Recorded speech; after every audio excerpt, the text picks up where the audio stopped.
in them, and that's your first down. And I ain't trying to preach. I just had to say something, cause I'm the one with the reach. Young and got a quarter ounce, he trying to turn into meat. Ain't had no daddies, had to learn from the streets. I used to be an honor roll student, then I turned to a beast. The first time I seen a nigga get some blood on his sneaks, he had on Air Max 93s, but was stuck in the street. Mama crying that this son to me. Oh Lord, the shit I'm doing for my hood, I won't get an award. I used to sell Reggie, then how I get to the Forbes. I take a shot, if I miss, I'm getting on boards. Ain't quitting no more, like give me some more. Yo, yo, yo, what's good, everybody? This your boy Carlton Irvin, aka C Smooth, host of the Black Frequency Podcast. Today, I'm on my solo dolo shit, so I ain't got no guests or no co-hosts with me. It's gonna be strictly me, and it's not gonna be a long podcast, probably about 15, 20 minutes, but I wanted to react to certain things. This episode is titled 500, basically symbolizing the number of murders Philadelphia has had throughout the course of the year, and the year not even finished yet. Still got about a month and some change left before the year is finished. Now, 500 murders is crazy in this city, and we're like the city of brotherly love. So it's like there's a lot of emotions, come with that. Just being a man out in Philadelphia with my own family, trying to protect my family and stuff like that, worrying about what you have to go through every day in terms of if you're going to make it home or not to your family, because it's to the point where people get shot up and murdered being innocent bystanders, not even living a street life. um it's like it's no cold in Philly and everything. So I felt like this episode was just me. I know a lot of people bring awareness to it and stuff like that, but this is just, me talking from my opinion, because I don't really have no real solutions on how we can limit this gun violence in Philadelphia. Not even limit it, but stop it. Um, but I just feel like, I got a platform to spread the message that, this shit is some sucker shit that we going through. And I'm gonna spread the message as the best I can. I can only speak on it. So I just wanted to react to a couple things. I also wanted to get into a video because I know it's men's mental health awareness month, and I wanted to talk about a little video I saw to expound upon that. But before I get to that, I'm going to share the screen real quick. And you're listening to my podcast, you can follow and subscribe to my page on Instagram, Black Frequency Podcast 2020. I got a TikTok page, the Black Frequency Podcast 2020. I just started kind of messing around with. I got a YouTube page too, as well. The Black Frequency Podcast is not hard to find. I'm on Spotify, Stitcher, SoundCloud, Apple's iTunes, and stuff like that. So let me share the screen, and I just want to react to some stuff. So I'm gonna share the screen real quick.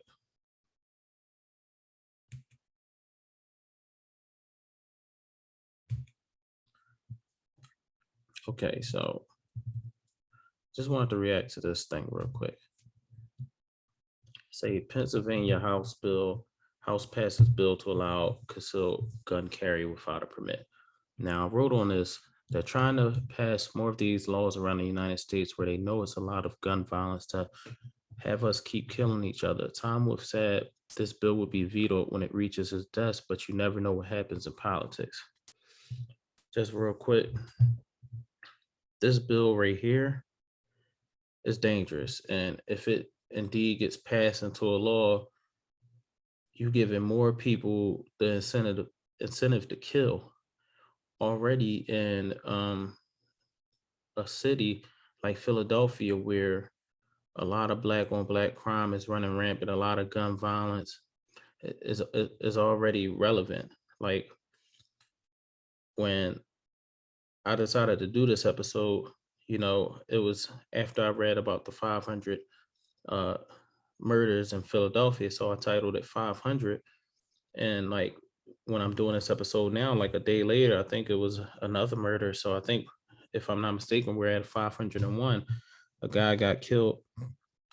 A guy got killed eating Thanksgiving dinner by a stray bullet. So it gets to a point where we can't even eat Thanksgiving dinner no more without worrying about a stray bullet going through your house. And a law like this is not needed right now. Philadelphia has their own. Hold on, excuse me. Excuse me. Philadelphia has their own pandemic going on with gun violence alone. Like we're literally in a state of emergency and stuff like that.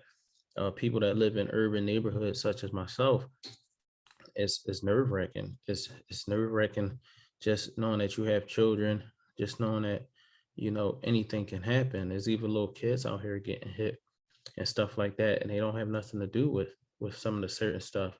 It's a lot of crazy people that is out here, whether it's men or women and stuff like that, with a lot of mental health issues and stuff that are not being they're not being like uh cared for. They're just walking around with mental health just messed up all in their head. And then you got to think about the traumas people go through that lead to you just killing somebody. And then it's like all the other stuff. A lot of people, I feel like personally, and I mean, it's just my opinion, it's not statistics or nothing. I feel like 90 to 95% of these killings be dumb shit. You got people probably arguing over girls, people probably arguing over uh, money that's old and stuff like that. Um, and maybe somebody listening to this that live that life might be like, oh, he don't understand what's going on and stuff like that. And I probably don't, because I don't live that street life. So even though I might be living in an urban neighborhood, I'm not in that street life. I'm not out here selling drugs or doing any dumb shit. I stay to myself. My only concern is me and my family. So maybe I don't understand that, but I do feel like it's a lack of communication out here amongst people. I feel like a lot of these problems that um, are solved with guns can be solved by communication. It's a clear lack of communication in Philadelphia amongst people. It's like we hate each other, and it's like being in the urban neighborhoods is fucking depressing, because it's like you see this shit every day and it's like you become numb to it. So this bill right here, I hope like hell this shit don't pass. And if they gave the citizens the opportunity to vote, um I would vote against this, because it's not right. Like it's not like we living in a safe state. And um it's not like we living in a safe state. There's already a lot of people using ghost guns. Basically, if you don't know what a ghost gun is basically one of those guns you can buy from like an online vendor, and you it's not considered a firearm because technically it's not put together. So when you get it, you have to put it together, but at the end of the day, it's still a firearm. And it's a lot of people, convicted felons and stuff, running around with these ghost guns and stuff, using it to kill people, or they could say using it to protect themselves or something. But it's just like people be having better guns than their own police department. And just a lot of shit in Philly that's just like crazy. Like um I don't get how people can just murder. um I wasn't born at the time, but I know it used to be a time where it was cold amongst the streets. um Even with the whole mafia shit, like when they was doing organized crime, they had it organized to where only certain people get hit. If a person got hit, they really done something. Like now it's like just everything. you know people getting um shot in their cars. I think a couple weeks ago, or like a week or two ago, a dad got shot and killed, like fatally shot and killed, in front of his two daughters. That shit is like, it's fucking heartless. It's gutless.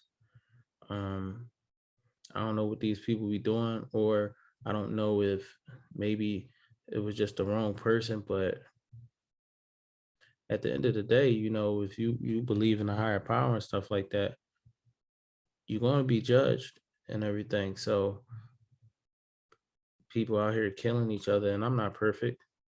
I'm not a perfect man, so I'm not going to pass judgment on people. But if you believe in a higher power, you religious in some type of way, you know that God's going to judge you for that shit and everything like that. Um, I just really think that it's sad that we can't even feel like going outside and being safe. Um, when my kids go outside and we chilling outside the house, whatever, I'm nervous. Even if I'm inside chilling, like I can't just sit inside the house for hours while they outside without feeling nervous, without feeling nervous. So I got to go outside and check on them just to make sure they cool and everything like that. Because in Philly, it can be broad daylight, the middle of the afternoon, um, anywhere for shit to pop off.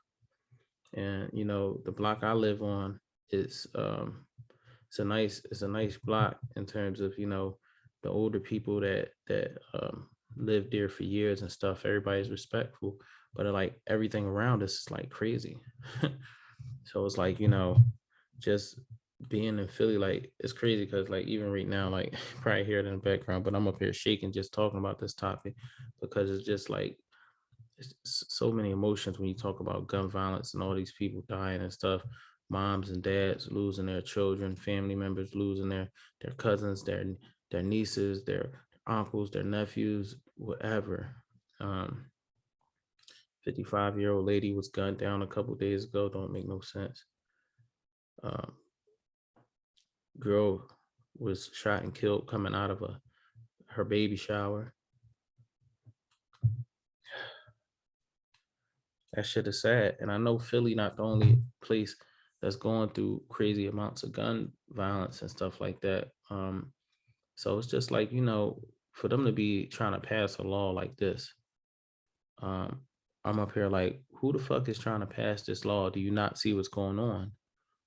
Um, and whether or not you want to believe it or not, I think this is a law that and people are trying to encourage people and black people in general to keep killing each other.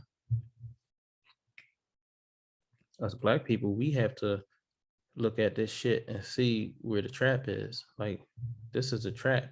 We already killing each other. 500 murders. Um, and they trying to pass shit like this. That's crazy. Um, but let me go to the I'm a I'm, I'm gonna talk more about this, but let me go real quick.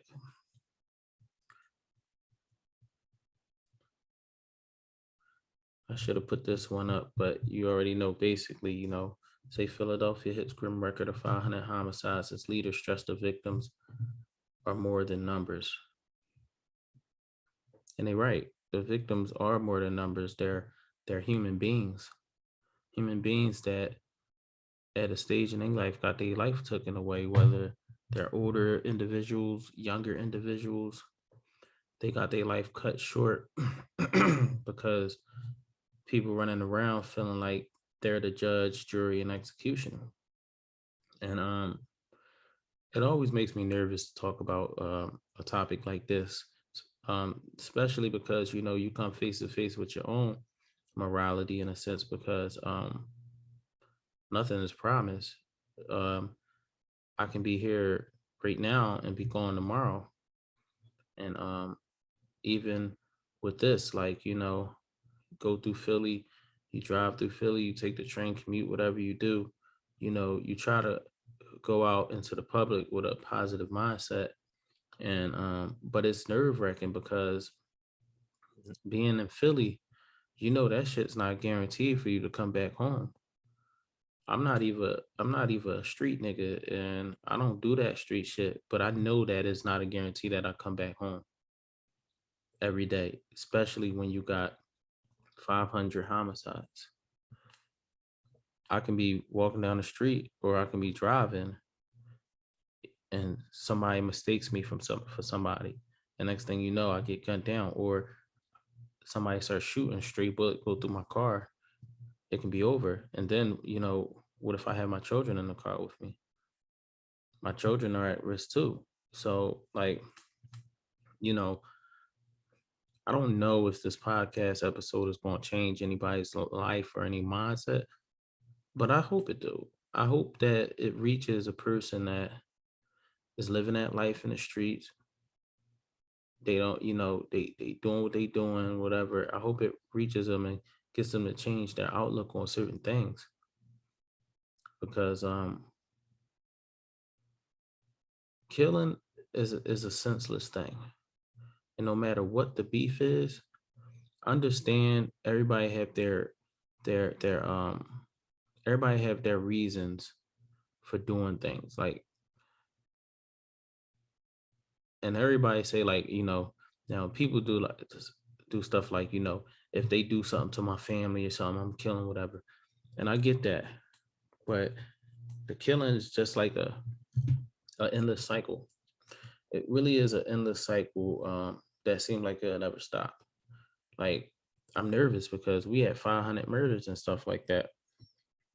I hope it get better, but I could see a scenario where we double that within a year, and that would be crazy. I don't know what they have to do, you know, to.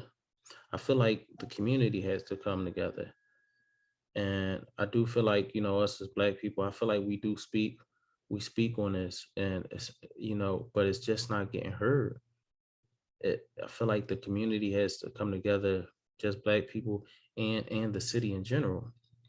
But at the same time, it's like the saying is like, um, how you gonna expect me to ride for you if you're not gonna ride for yourself? So what I mean by that is like the Black community, everybody has to be in on it. Everybody has to be willing to be like, you know what? Everybody has to speak on it. Like not just a couple people, not just when somebody have a funeral, or they, trying to get justice for their child, whatever, or something like that, or whoever died and they in the news and stuff like that. Everybody has to speak on this because if everybody in the community don't speak on it, or most of the community, because look, let's be honest. Look, we got some good Black people in the Black communities and stuff. It's not everybody killing out here. It's just a select few people, probably a good amount, handful of people that's really out here committing these senseless crimes. But if we as the majority, we come together as a community and we speak light on this, and we really try to make a change, I feel like other people will see where we coming from, and they will help out us more. Like for people to respect us as a race, we have to respect ourselves, and we have to push what we trying to get accomplished with this gun violence, because it's nonsense. Like it really is nonsense. Like so many kids, young kids, older men, middle-aged men, younger men are getting their lives taken away because we just can't stop killing each other. Like the shit's really a shame when you think about it. Um, I'm really nervous out here, and I know there's a lot of people nervous out here too. And being in the urban neighborhood, we become numb to it. So it's just like we gotta get this shit better in Philly because we can't live like this. We the city of brotherly love, but I feel like we more like the city of brotherly slugs, and that's not a good thing to say. But we exchange more violence than we do love in this city right now. It used to be a time where, when I was coming up, we had to fight. Like I'm a '90s baby, May 18th, 1990. I was born right in the start of the '90s and everything like that. And coming up, we earned our stripes by fighting. Now, from what I hear, 1990, I wasn't old enough to remember this, but 1990 was the last 500 murder year. So this is our first 500 murder year in 30 years. Whoa. So it's like, well, I would say 31 years. So it's like history is repeating itself. I was just a little baby, so I ain't remember none of this shit, but it's crazy because it's like, being a 90s baby, I fought. I've been in like 17, 18 fights in my lifetime. I won most of them. I lost a couple, but I fought, and I got to a point where it's like, I'm not afraid to defend myself. But in this city, the best thing to do sometimes is just walk away because because people will try to fight you with the gun. They're not gonna try to fight you with your hands. People can't take ass whippings anymore, and they're gonna look to a gun as a resort. And even if you beat them and you think it's over, chances are they're gonna come back with a gun.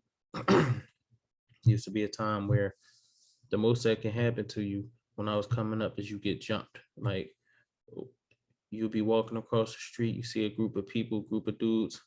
If they yell body, everybody know either you're gonna stand up and fight or you running or something like that. Because when somebody yell body, that means like 5, 6, 7 niggas jumping. But now it gets to a point where it's like niggas want to get jumped now. Like I would rather get jumped and get shot. It's like jump me, like jump me, save my life and shit by jumping me. So it's like um, the way people using violence to solve their problems is just not right. And I don't know where's this stemmed from. Maybe it could be lack of fathers in the house, whatever, and stuff like that. But um, shit is real in Philly, man. It's too real. It's too real because fake people just using guns to solve their problems by any means. When most of this shit that's going on in Philly, make all the beef and all the dumb shit probably can be solved by talking if people just get together and sit at a table and talk their problems out. But I am about to. I'm I think I said enough on the violence in Philadelphia for now. So I'm gonna go to this little video that I wanted to react to that I've been meaning to talk about because it is Mental Health Awareness Month, and the day recording this episode, I think it's, if I'm not mistaken, it's like November 27th. Let me see, make sure. Oh no, it's November 28th. Right now it's like 12:30. So it's November 28th Sunday when I'm recording this episode. But I wanted to speak on this topic because I just wanted to say something about mental health, men's mental health awareness and stuff. So I wanted to react to this video real quick. So let me go there real quick.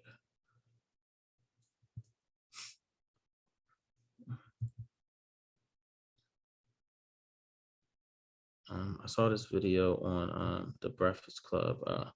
I don't know the exact name of the guy, but I can't. He has some good, interesting stuff to say. So I'm gonna play this real quick.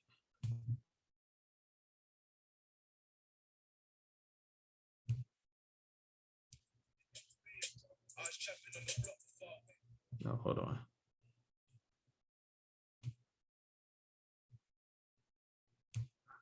Look at that. I got some playing in my background. All right. Yeah, I mean, the suicide rate amongst men, 3 to 4 times as likely to die by suicide than are women. 9 out of 10 people who live to be over 100 are women. Over 70% of homicides are by men in the United States. So long we tell each other, we give each other power. I'm gonna run that back real quick because I'm not gonna let the video play. You once said when a man says I'm he's gonna tired, react pay to it. attention. So expound on that a little. Yeah, I mean, the suicide rate amongst men, 3 to 4 times as likely to die by suicide than are women. Let me pause that for a second. Say men are 3 to 4 times more likely to die by suicide than women. I really feel like that's something serious because um, I know that women have different pressures and stuff, but I feel like a man's pressure is way different than a woman. Like, we are, our responsibilities in this world is to produce.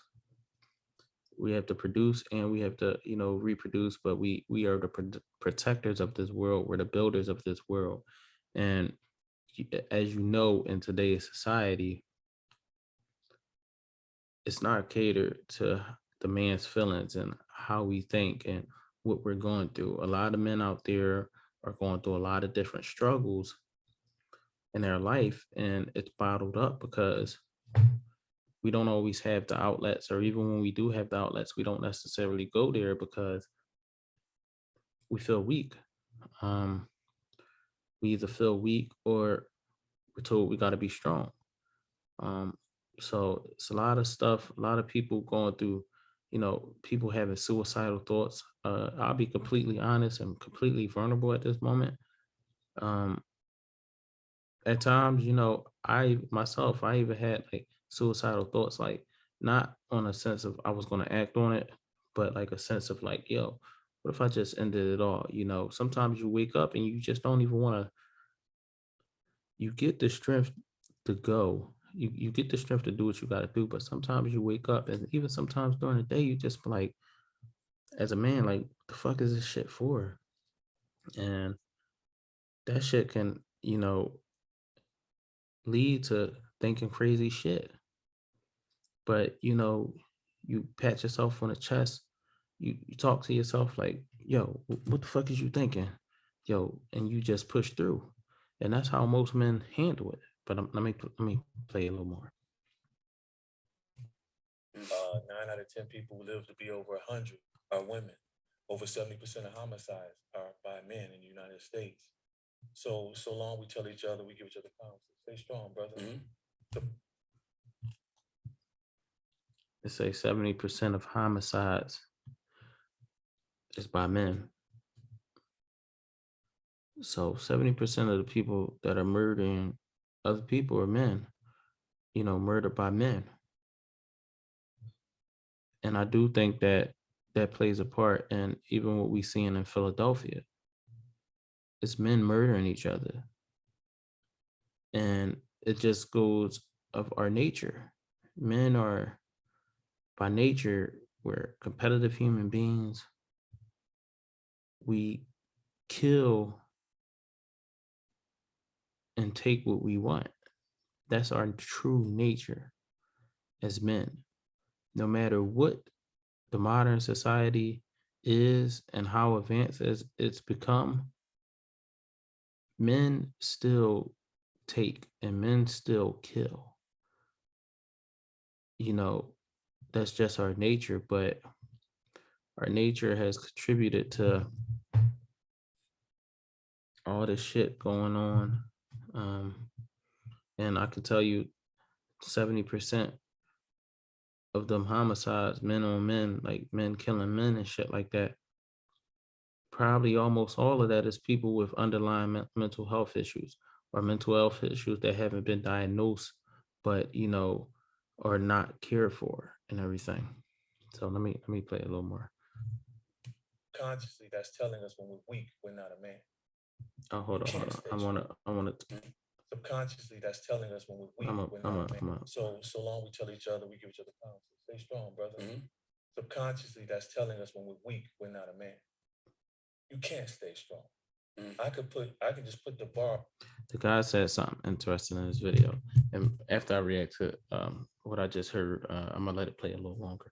But he say, when you say tell a dude stay strong, subconsciously that's telling him you're weak, you're a man or something like that. And I get that, like, because we do look at messages and stuff that we hear, and we interpret it for something else, but our subconscious brain tells us that it's not that. And so I totally get what he's saying about how you can say stay strong in your mind. Your mind will take it as you telling them that I'm weak. All right. 45-pound Olympic, tell you to hold an Olympic bar out on the bench press. So I want you to hold that till tomorrow. You won't. We have to be careful of the misleading mantras that we say. What doesn't kill you can only make you stronger. That's not true. or everything in moderation. No, less than an ounce of cyanide will kill you. So we have to be careful how we program ourselves. So when a man is tired, a strong man is tired. When I say believe him, what I mean is welcome him to rest. Allow him to decompress. You're tired, brother. What do you need from me? You hit it on the nail because look, in the city I live in, Philly, there's a lot of solid brothers out there, a lot of solid men out there that are trying to do their best to provide for themselves if they know they're by themselves or their family. And men, we get tired. We get tired, and what he's saying is, allow the brother to decompress. It's very true. You do have to allow us to decompress. Sometimes, decompressing, and this is why, a man should be able to go out with his friends and stuff, be able to just go out and be alone. Because, like me, I'm that type of person. Sometimes I can get too flustered and I want to be alone. Um, Naturally, I'm an introvert. Now, I can be social in certain settings, but I do like being by myself because I like being by myself to be able to think about the shit I need to do, think about the shit that has happened in my day, just think about my life in general, or think about stuff that, I might be interested. So sometimes me as a person, just me as a man, I need to decompress myself, and other people need to decompress too. Um, I can just, you know, take a guess and say that some of these killings that, you know, some of these killings in Philly can be from people that haven't decompressed, people that haven't got that time to chill and just relax and like got that time to chill and relax and just like, get to a quiet place or something. Cause sometimes you're always around a person that's telling you the wrong stuff. You're around a person that's trying to amp up the beef, instigate a situation that's not really that serious. And then at the same time, you do have to allow yourself to decompress because a lot of people out here running around shooting people that's high on weed, high on Xannies, perks, drunk, whatever, and they're not allowing their system to decompress. So let me finish this. I don't need to ask you to do something else. You gotta understand when you're like us community servants, no one that will ever stop you from helping. You have to stop yourself. And that's what I mean by that. So many of us, we work past fatigue again for that affirmation. It's hard to say no. And that's one of the greatest things I've learned to master is saying no. I can always come back to say yes, but when I say yes first, now I'm committed to something, and then I'm typically operating in frustration. What he says is very true. A lot of people tend to say yes a lot, and a lot of people need to say no more because if you think about just think about it from a scenariostic view of how these murders be happening. It can be a guy that's he live in that street like, but he really want to get out and everything, and he's trying to really lead a street life alone and stuff like that. And then out of nowhere, something happens, and his boys is like, "Yo, come on, we riding on him, we doing this, we doing that." And this guy really doesn't want to be there, but he's there, and to keep up the status with his boys and stuff like that, he like, you know what, man, he in his mind, he like, why am I here? Why am I here? I want to say no, I don't want to be here. But he riding along, and then next thing you know, he does something, whether he kills somebody, shoots at somebody. Then a couple weeks later, a couple months, even a year later, that karma comes back around, and next thing you know, that guy is being hit. So it's just a constant cycle. It's just a constant cycle. People do have to learn how to say no more and stop saying yes, because usually when you're saying yes, you basically committing to something that sometimes you might not want to commit to. So let me go on. I'm gonna finish this video. So now when a strong man tells you he's tired, believe it and then do something about it to help him rest and recover. If not, just like an athlete, Kevin Durant, for instance, when he went back too soon after the injury. That's right.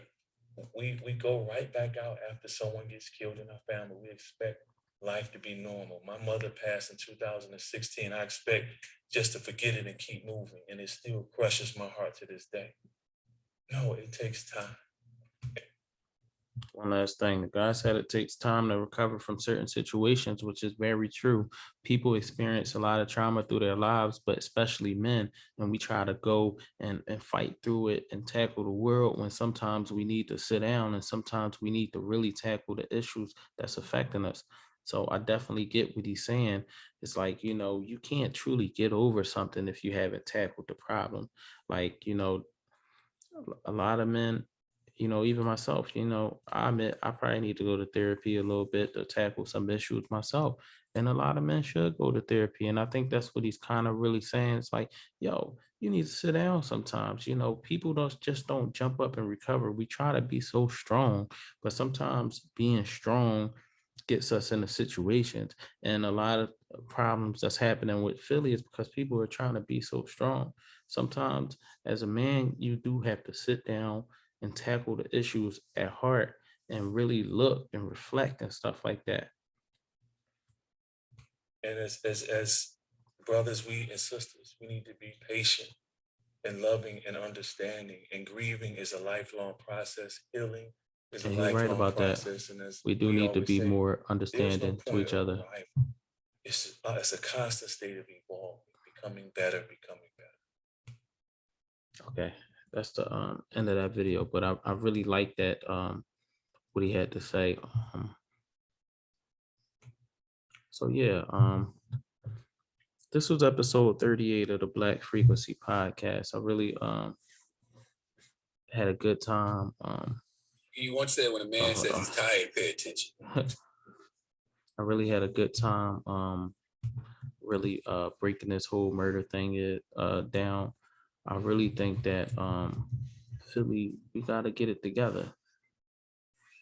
We really gotta get it together because all this senseless violence, it doesn't make no sense, man. It don't make no sense to be killing each other all willy-nilly and all crazy and shit like that. And even not just in Philly, just in other places in general. But look, at the end of the day, man, 500 murders, this shit not right, man. Philly, man, y'all gotta stay strong and get this shit together. We gotta get this shit together as people. And we need to unify and truly become the city of brotherly love. All right, I'm out. Black Frequency Podcast, episode 38. Thank y'all for tuning in.